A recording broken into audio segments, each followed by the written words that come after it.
नमस्कार। आज की बड़ी खबरों में आपका स्वागत है। मैं हूं आपके साथ अंकिता। आज के बुलेटिन में बात करेंगे, सांसदों ने हाथ में बंदर के खिलौने लेकर प्रधानमंत्री नरेंद्र मोदी के खिलाफ लगाए नारे। बताएंगे आपको प्रशांत किशोर ने कहा सरकारी बंगले में नहीं रहेंगे। दिखाएंगे आपको कोलकाता में टीएमसी नेता कृणाल घोष के आवास और दफ्तर पर हुआ हमला।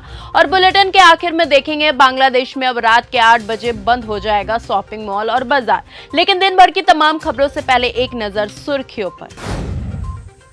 दिल्ली एनसीआर में मॉनसून एक्टिव, यूपी बिहार समेत 23 राज्यों में भारी बारिश का अलर्ट हुआ जारी। आज संसद के आखिरी दिन सिर्फ 4 मिनट में सदन अनिश्चितकालीन के लिए हुआ स्थगित।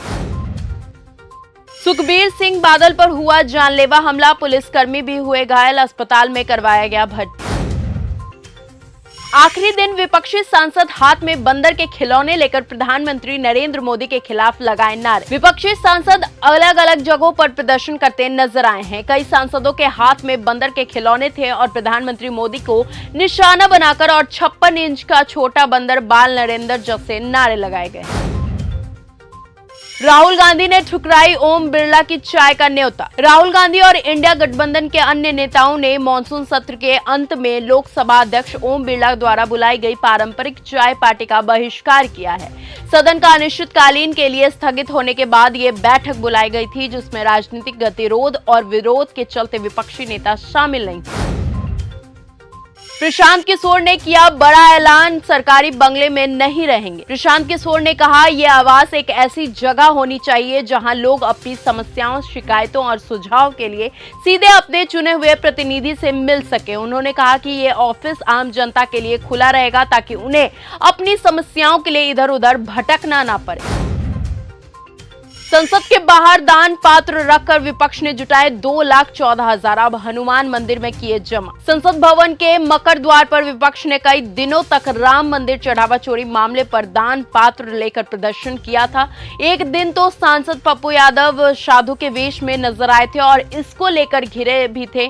इस बीच कई दिनों में विपक्ष ने 2,14,000 रुपए का चंदा भी दान पात्र में हासिल कर लिया। अब इस रकम को लेकर समाजवादी पार्टी के सांसद गुरुवार को कनॉट प्लेस स्थित हनुमान मंदिर पहुंचे। सपा सांसदों ने इस रकम को मंदिर में जमा करवाया। राहुल गांधी देश का मजाक बनाते हैं, दुनिया सोच रही है कैसा शख्स है ये। बीजेपी सांसद कंगना रनौत का हमला। संसद में गतिरोध और छात्रों के विरोध प्रदर्शन पर चर्चा के लिए सरकार के प्रस्ताव को विपक्ष द्वारा स्वीकार न किया जाने को लेकर बीजेपी सांसद कंगना रनौत ने राहुल गांधी पर तीखा हमला बोला है। कंगना ने बुधवार को आरोप लगाया कि राहुल गांधी लगातार देश का मजाक उड़ाते हैं, उनके लिए हर चीज मजाक है।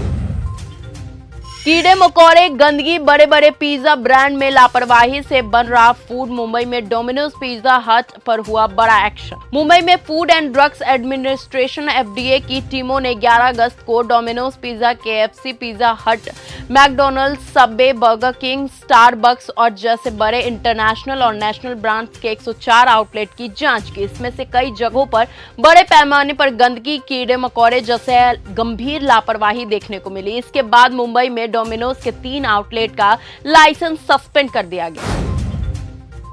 सड़क हादसे के 10 मिनट के भीतर पहुंचेगी एम्बुलेंस, थोड़ी भी देरी हुई तो लगेगी पेनाल्टी। एनएचएआई का बड़ा फैसला। नेशनल हाईवे पर सफर करने वालों की सुरक्षा को लेकर भारतीय राष्ट्रीय राजमार्ग प्राधिकरण एनएचएआई ने अब तक का सबसे बड़ा सख्त रुख अपनाया है। अब हाईवे पर दुर्घटना होने के बाद एम्बुलेंस के देर से पहुंचने का बहाना नहीं चलेगा। एनएचएआई ने इमरजेंसी रिस्पांस टाइम को लेकर बेहद सख्त गाइडलाइन जारी की है, जिसके तहत एम्बुलेंस को हादसे की सूचना मिलते ही 10 मिनट के भीतर मौके पर पहुंचना होगा। कोलकाता के आरजीकर केस में तृणमूल कांग्रेस के पूर्व विधायक निर्मल घोष हुए गिरफ्तार। आरजीकर दुष्कर्म और मर्डर केस में तृणमूल कांग्रेस टीएमसी के पूर्व विधायक निर्मल घोष को गिरफ्तार किया गया है। 9 अगस्त को आरजीकर के केस की दूसरी बरसी पर मुख्यमंत्री शुवेंदु अधिकारी ने पुलिस को निर्देश दिया था कि वो पीड़िता के शव के अंतिम संस्कार के मामले में नया केस दर्ज करें और फिर से जांच करे। पीड़िता का अंतिम संस्कार निर्मल घोष की मौजूदगी में पनिहाटी में जल्दबाजी में किया गया। कोलकाता में टीएमसी नेता कृणाल घोष के आवास पर और दफ्तर पर हुआ बड़ा हमला। ममता बनर्जी के पोस्टर भी गए फाड़। कृणाल घोष ने आरोप लगाया है कि ये हमला पूरी तरह से पूर्व नियोजित था। उपद्रवी पहले उनके घर पहुंचे थे और जब वो वहां पे मौजूद नहीं थे तो उन्होंने उनके दफ्तर पर धावा बोल दिया। वेस्ट बैंक में फिलिस्तीनियों में उनके ही घर में बनाया बंधक। अमेरिका ने भी माना इजरायली मचा रहे आतंक। इजराइल में अमेरिका के राजदूत माइक हकाबी खुद वेस्ट बैंक में इजरायली बस्तियों को बसाने के मजबूत समर्थन रहे हैं, लेकिन अब उन्होंने ही इजरायली शेल्टर्स की घेराबंदी को आतंक बताया है।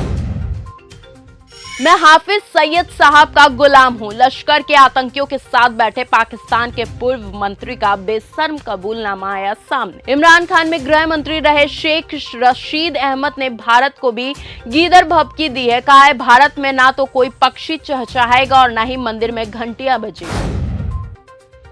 बांग्लादेश में अब रात के 8 बजे बंद हो जाएगा शॉपिंग मॉल और दुकान। मिडिल ईस्ट की जंग अब बांग्लादेश के लोगों की रोजमर्रा की जिंदगी पर भी असर डालने लगी है। बिजली बचाने के लिए यहाँ की सरकार ने शॉपिंग मॉल, बाजारों और दुकानों के खुलने का समय घटा दिया है। अब इन जगहों को रात 8 बजे के बाद खोलने की इजाजत नहीं होगी।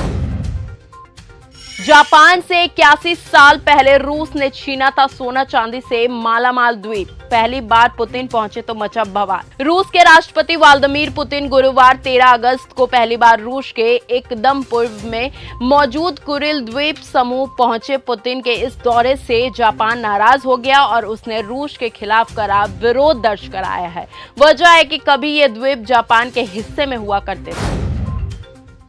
ट्रंप की प्रेस सेक्रेटरी कैरोलिन लेविट छोड़ेंगी अपना पद। 27 की उम्र में बनी थी सबसे युवा प्रवक्ता। अमेरिकी राष्ट्रपति डोनाल्ड ट्रंप की सबसे भरोसेमंद सहयोगी में से एक कैरोलिन लेविट अब व्हाइट हाउस की प्रेस सेक्रेटरी नहीं रहेगी। डोनाल्ड ट्रंप ने बुधवार को बताया कि लेविट महीने के आखिर में ये पद छोड़ देंगे। चीन ने बताया अरुणाचल सीमा पर कैसे हैं हालात। भारत के बयान पर दिया जवाब। अरुणाचल प्रदेश में भारत चीन सीमा पर बढ़ते तनाव के बीच चीन ने दावा किया है कि सीमा पर हालत फिलहाल सामान्य और स्थिर है। हालांकि चीन ने अरुणाचल के विवादित इलाकों में अपनी सैन्य गतिविधियां बढ़ाने की खबरों की पुष्टि करने से इनकार कर दिया है। चीनी विदेश मंत्रालय के प्रवक्ता गुओ जुआनकुन ने बुधवार को बीजिंग में प्रेस कॉन्फ्रेंस के दौरान ये बयान दिया है। तो फिलहाल आज के इस बुलेटिन में सिर्फ इतना ही। देश और दुनिया की तमाम खबरों के साथ बने रहे हमारे साथ और देखते रहे न्यूज गंगा। तब तक के लिए धन्यवाद। अगर आपको ये हमारा वीडियो पसंद आया हो तो इसे लाइक और शेयर करना बिल्कुल ना भूलें। साथ ही हमारे चैनल न्यूज गंगा को सब्सक्राइब और फॉलो जरूर करें ताकि देश और दुनिया की हर बड़ी खबर आप तक सबसे पहले पहुंचे।